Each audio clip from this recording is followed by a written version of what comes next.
Hello, I'm Ollie and this is Criminolly, where I talk about crime, pulp, horror, that kind of thing. Today, classics and mediocre horror. It's my weekly wrap-up.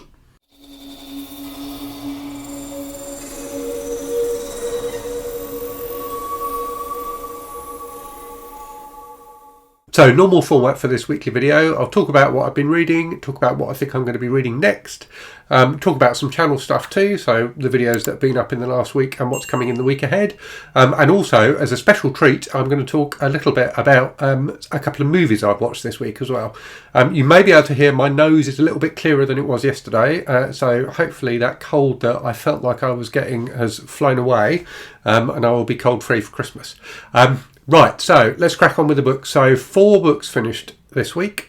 I'm still, for want of a better word, mired in the 2 kind of big old classic books that I was reading when I filmed this video last week, which are The Brothers Karamazov by Fyodor Dostoevsky and The 120 Days of Sodom by the Marquis de Sade. So I'm reading both of those gradually, shall we say. And normally my rule for reading is to read 1 book at a time. So for me to be reading 3 books at a time, as I have been quite often this week, is bad. And it just doesn't feel right to me. It doesn't feel usual. So I'm going to try and finish the Dostoevsky book. Maybe not this weekend, but soon. I'm off work now until the new year, so I've got a bit of time. So I'm going to tackle Dostoevsky next and then finish the Marquis de Sade, and then I'll be able to read something else. So I'm going to try and go back to my 1 book at a time rule. So the 4 books I have finished then. So 2 Kindle books, which I'll talk about first. So these are for a new project I'm embarking on, which is a bit secret. So I will tell you more about it in due course. But those 2 books were Odd Thomas and Forever Odd by Dean Koontz. So 2 of the books in the Odd Thomas series. So 7 books, I think, in total in the series. These are the first 2. So I had read Odd Thomas before a few years ago. So this was a reread, and my impression of it, and indeed of Forever Odd, was the same as it was for Odd Thomas first time round, which is it's okay. So I quite enjoyed in the second book. Actually, let me tell you what they're about first. So they're about this character called Odd Thomas who lives in a small town in California somewhere, who is he can see ghosts and he can't talk to the ghosts, or he can talk to them but they can't talk to him, but he kind of gets information from the ghosts that he sees and gets involved in solving various capers each book. And what's good about the book is they're kind of quite sweet, enjoyable, kind of throwaway horror. It feels a lot like a TV show in that there's that setup of, you know, having a different thing that he goes up against in each book.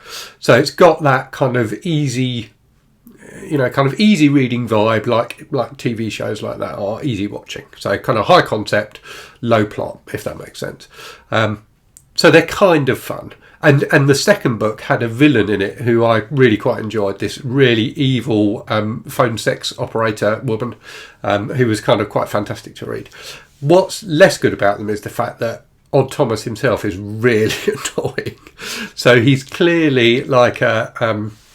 It's I can't remember what the word for it is, but it's like Dean Koontz putting his ideas on the page. So Odd Thomas is the narrator, and you get his observations, which are supposed to be kind of humorous and insightful on all sorts of different things, and it's clearly just Dean Koontz giving you his old white guy opinion on stuff.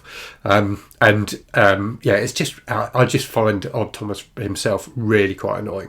But fortunately, the stories are sort of okay. So I'm getting on okay with them so far, but do need to read the other 5 in the series still. But they're quick reads, which is a good thing.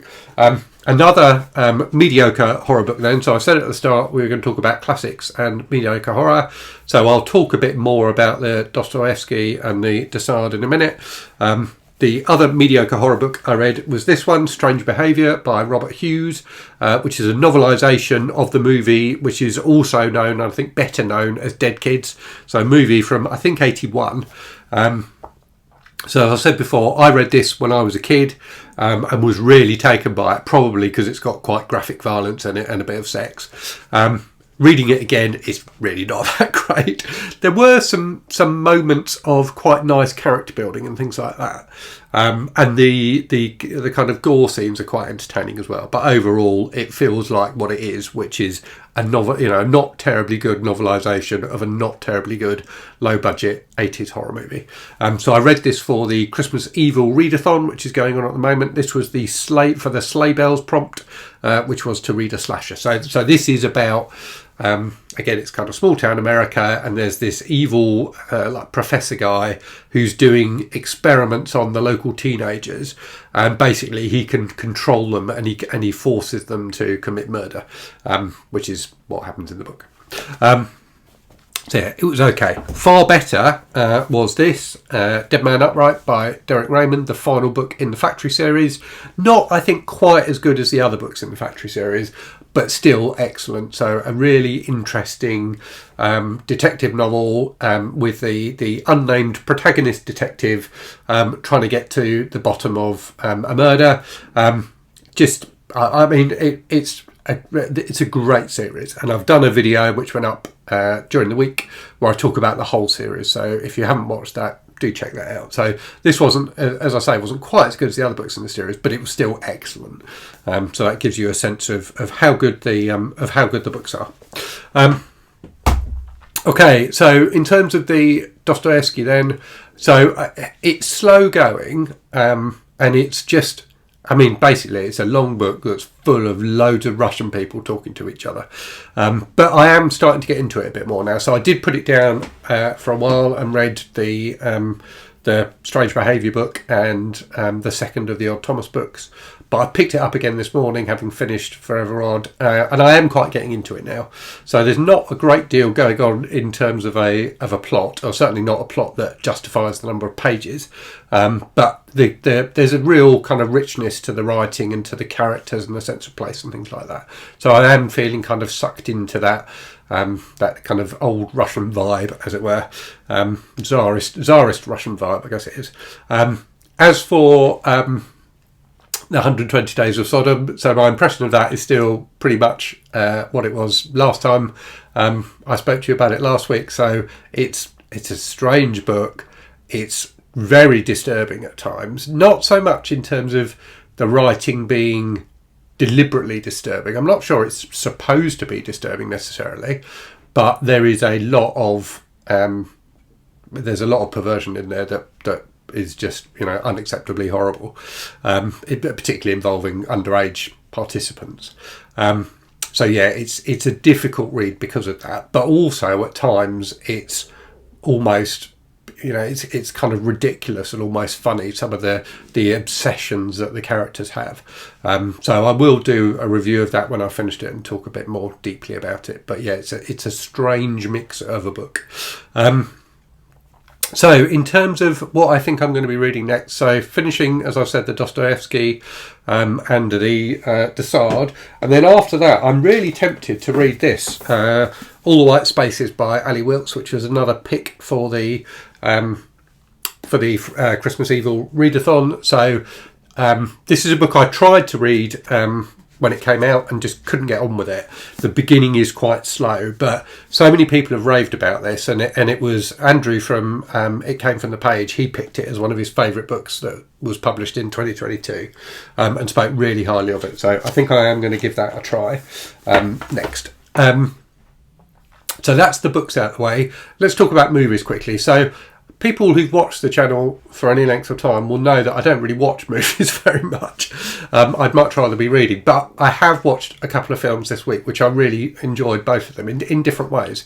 So the first was Barbarian, which in the UK is now streaming on Disney Plus, and I think it's been streaming on Disney Plus for a while in the States, or it's been on some streaming service anyway. So I knew nothing about this film going into it, and if you don't know anything about this film and you like horror films, I recommend watching it without knowing anything about it. So I'm not going to give any spoilers at all. But yeah, I hadn't even watched the trailer for it, and I'm glad I hadn't, because there are some real surprises and twists in this film, and it works really well. I really, really enjoyed it. But I would say the first third of it is just this gradual build-up of tension, which is almost unbearable. It was incredibly well done. And then it kind of changes direction somewhat after that, but is still really entertaining. So I had a lot of fun with that, really enjoyed it. And then last night watched Dark Glasses, the latest Dario Argento film, which is on Shudder. So I really like Argento, and I even like Argento when he's not very good, and I think he wasn't very good in Dark Glasses. It's certainly not as good as his best, and you know, you probably wouldn't expect it to be. So it's about a prostitute who gets attacked by a serial killer, and ends up being blinded as a result, and then the rest of the film is basically the serial killer still stalking her and her trying to get away from him. But there's a really nice central kind of friendship / relationship at the centre of the film, which I thought worked really well. And there's some really good kind of tension scenes. There's some good practical special effects. And there's some really good cinematography. So you kind of expect that from Argento films, but some of the cinematography in this I thought was excellent. And it's just bonkers at times as well. There's one scene, which I won't spoil, but kind of in the final third when the main character is fleeing from the serial killer, when something just so completely out of left field happens, and it's got that real kind of surreal, nightmarish vibe that the best of Argento has. So I really enjoyed that particular bit. If you've seen the film, you probably know the bit I'm talking about. So those are the movies. As I say, I don't normally talk about movies, but I thought I'd mention both of those because they might be of interest to people who enjoy the channel. In terms of other things then, so stuff that's been on the channel, so in the last week I did my top 10 horror books that I've read this year, and it was supposed to be my top 10 crime books that I've read this year. I somehow managed to include 11 books in the list, and didn't realise that until I'd uploaded the video, so just decided to style it out and still called it top 10, and nobody's picked me up on it yet. So if you were counting, you will have noticed there's an extra book in there. There you go, 10% extra free. So I've done that. I did a review of Frankenstein by Mary Shelley, the 1818 edition, which was a book I really enjoyed. I had some really interesting comments as well. So if you haven't watched that video yet, do read through the comments, because people have suggested some, have made some really interesting observations about the book, in addition to, to what I say in the video. So taking some of the ideas I talk about in the video and expanding them, but also some completely fresh ideas as well. So definitely worth looking at the comments on that one. I've also done, as I said, a video about the Factory series by Derek Raymond, which is a fantastic series of crime novels. I did the 901 books tag, which was quite fun, and I did on Sunday just gone, I did a video about being an introvert, which people seem to have really enjoyed, and it seems to have struck a chord with a lot of people. So I'm quite happy about that. It's nice to make connections like that with people, isn't it? In the week ahead then, I'm not entirely sure exactly what I'm going to be doing on the channel. I am off work now, so I'm going to try and kind of get a bit ahead with my videos, but I don't have anything pre-filmed apart from one thing for the week ahead. So I think what I will be doing is the Christmas Evil tags. There's a Christmas Evil tag that's going around, so I think I'll do that. I have got my review of Elevation by Stephen King filmed, so I will probably upload that. I think I will do, for my Carry On Screaming series, where I talk about vintage British horror, I think I'm going to do my book for 1976, which is Night of the Crabs by Guy Smith. And I think tomorrow, for my Sunday video, I'm going to do a video about trash books. So I haven't talked about trashy books on the channel for a long time. It was something I used to talk about on the channel quite a lot, and I'm conscious that there are probably a lot of newer subscribers who haven't heard me talk much about trash. So I'm gonna do a bit of a deep dive on trash again, I think. So I've got some ideas for how I'm going to do that. So yeah, that's what's been on the channel, what's coming on the channel. That's what I've been reading and watching. Right, time for a random book from the shelves then. So today, The Power by Naomi Alderman, which I read a few years ago when it came out. So I thought this was a really interesting book. It's kind of a slightly dystopian sci-fi book about a future where women unexpectedly and unexplainably get the power to kill men just by touching them. And it's about the impacts of that on society. I always find books like that interesting, that just take a random concept and run with it. And this definitely does, and does it in a really interesting way. So I did think this was a good book. So I hope you found that interesting. Let me know if you've read any of the books I talked about, or watched either of the movies I talked about. Let me know what you've been reading this week. Hope it's been a good reading week for you. And as always, thank you very much for watching. Hope you're safe and well out there. Hope you're really good stuff. And I'll speak to you again very soon. Cheerio.